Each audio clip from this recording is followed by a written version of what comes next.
Hey all my friends, Lizzie the Lightworker here.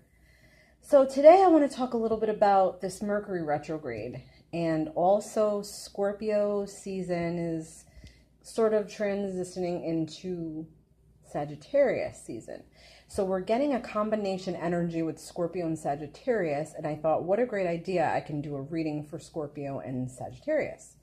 So I'm going to get to that in a second, but I just wanted to let you guys know towards the end of the month, we're having a full moon in Gemini. So just some advice. Now we're in Mercury retrograde. We have all these incredible energies from Scorpio and then Sagittarius and then Gemini full moon. So what that means is that tempers could flare a little bit more because we are in Mercury retrograde. And you do want to watch your communication anyway. But this particular energy that's coming in, it's going to be really intense. And a lot of us will be losing our cool a lot faster. So it's just like kind of choose your battles and watch where and how you're going to spend your energy. All right, so just a little advice for that. Okay, so what I'm going to do today is I'm going to make a column. This is going to be Sagittarius column. And then over here we're going to do Scorpio. And we're going to just do some stuff in the middle, but we're going to get to like personality and traits and things like that, and what are they looking for sort of thing. This could be twin flame, if you see it that it's going to resonate highly in that nature. If not, this could just be as a pairing.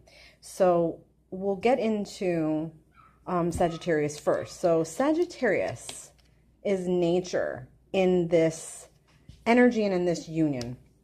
So they're really a giver. They do like to sort of not really show off with their money, but they do like to have it to sort of, entertain with, or make themselves feel like a little bit more powerful or interesting.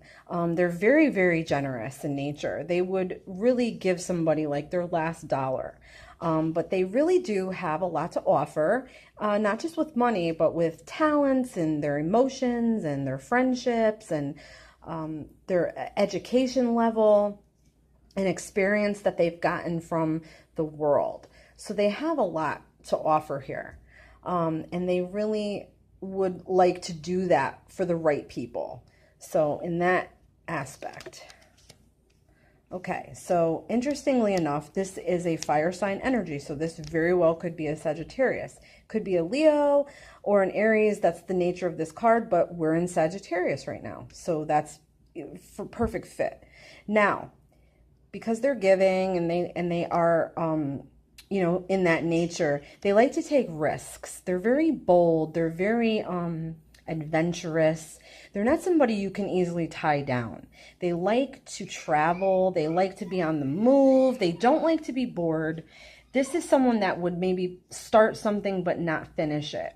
They have a very, very attractive nature to them. They are magnetic. They have a good way to pull people in. They're very desirable. The way they speak, the way they carry themselves, the way they present themselves. They have a very high sexual nature, very, very passionate, lustful. They have voracious appetites, and they like to get what they want. They are somebody that will chase you. If they see you as a challenge, they will pursue you. And, they'll feel very victorious if they make any kind of way with you.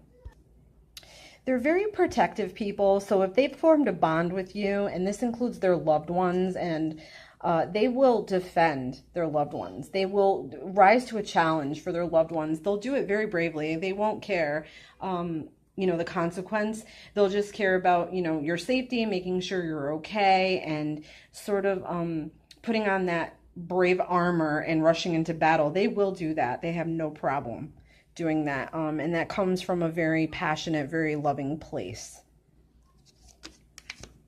Okay, so the Empress in reverse. Now in this line up here, this is not necessarily always a female energy, but what I see here is that this Sagittarius energy is possibly not looking for a committed relationship, or they're just not ready for it, or they need a little more time to sort of figure out when and where and how they'd like to settle down. So in this energy, they're sort of on the prowl, but they're not really looking for a serious committed relationship. They need to have some more things for themselves. They need to build up some more for themselves before that they can really take that and put it out there for somebody, like put something on the table for someone else. They're really not looking for that. It could just be that they want just a sexual relationship or a friends with benefits kind of thing. They're just not in the energy of wanting a committed relationship. They really don't want to answer to anybody. They may not really want that for a while. They really are focusing on their traveling, their experiences, you know, what can they get out of the world to benefit themselves in a better way, a more positive way to put themselves up in status, not so much a relationship. All right, so let's take a look at Scorpio. So Scorpio has a totally different energy here. In this union, Scorpio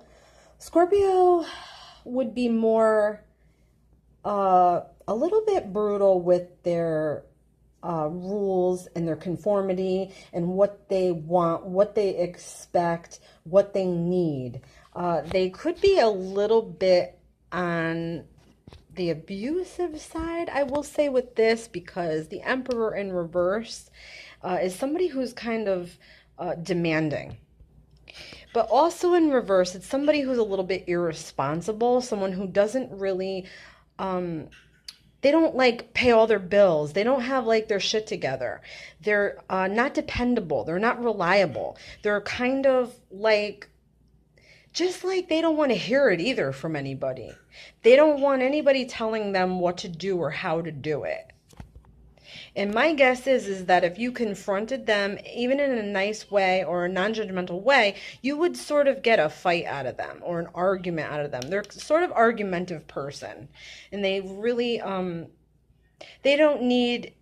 they have this attitude like they don't need nothing from nobody, but yet they do because they're so irresponsible and they're older too. So it's not like they're like a young buck and they should be working on getting their shit together. They just don't have their shit together.